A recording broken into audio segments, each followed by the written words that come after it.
गांव से थोड़ा दूर एक पुरानी हवेली थी। लोग उसे वापसी हवेली कहते थे।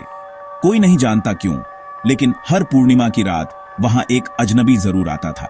न कोई उसे आता देखता न जाता, बस हर बार हवेली के अंदर रहने वाला अगली सुबह नहीं मिलता। उस रात गांव के एक लड़के विवेक ने जिद में आकर कहा, भूत प्रेत कुछ नहीं होते। सबने समझाया, डराया, लेकिन विवेक नहीं माना। वो टॉर्च, कैमरा और थोड़ा खाना लेकर हवेली में घुस गया। शुरुआत में सब ठीक था। मकड़ी के जाले, टूटी दीवारें, पुरानी सीढ़ियां वीरान जगह जैसी ही लगी। लेकिन रात के ठीक 12 बजे दरवाजे पर दस्तक हुई। टक टक टक। विवेक चौंका। कौन हो सकता है इस सुनसान हवेली में? उसने डरते डरते दरवाजा खोला। बाहर कोई नहीं था।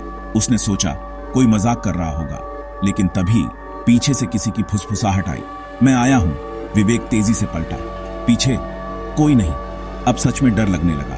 उसने टॉर्च उठाई, पूरे कमरे में रोशनी फैलाई। अचानक दीवार पर एक परछाई दिखी, इंसानी आकृति, लेकिन अजीब सी।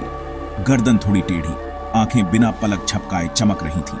परछाई हिली, धीरे धीरे दीवार से अलग होकर जमीन पर उतर आई। विवेक की सांसें तेज हो गई। वो चीखना चाहता था, लेकिन गला सूख गया।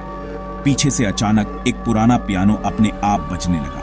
एक अधूरी सी धुन, जैसे कोई भूला बिसरा गाना, और उसी लय में चूड़ियों की आवाज गूंजने लगी। विवेक भागा, सीढ़ियां चढ़ने लगा, लेकिन हर कदम के साथ ऐसा लगा जैसे किसी के नाखून जमीन पर घिसट रहे हों, उसका पीछा कर रहे हों। ऊपर पहुंचते ही दरवाजा अपने आप बंद हो गया। अंधेरा घना हो गया और फिर सन्नाटा। विवेक की आंखों के सामने कुछ चमकने लगा। 2 पीली आंखें जो धीरे धीरे उसकी ओर बढ़ रही थी। अगली सुबह गांव वाले हवेली में पहुंचे। दरवाजा खुला था। अंदर फर्श पर सिर्फ एक चीज मिली, विवेक का कैमरा। कैमरे में आखिरी रिकॉर्डिंग थी, एक फुसफुसाती आवाज। अब अगला कौन? अगर आप कभी उस हवेली के पास जाएं तो देखना कहीं कोई तुम्हें देख तो नहीं रहा।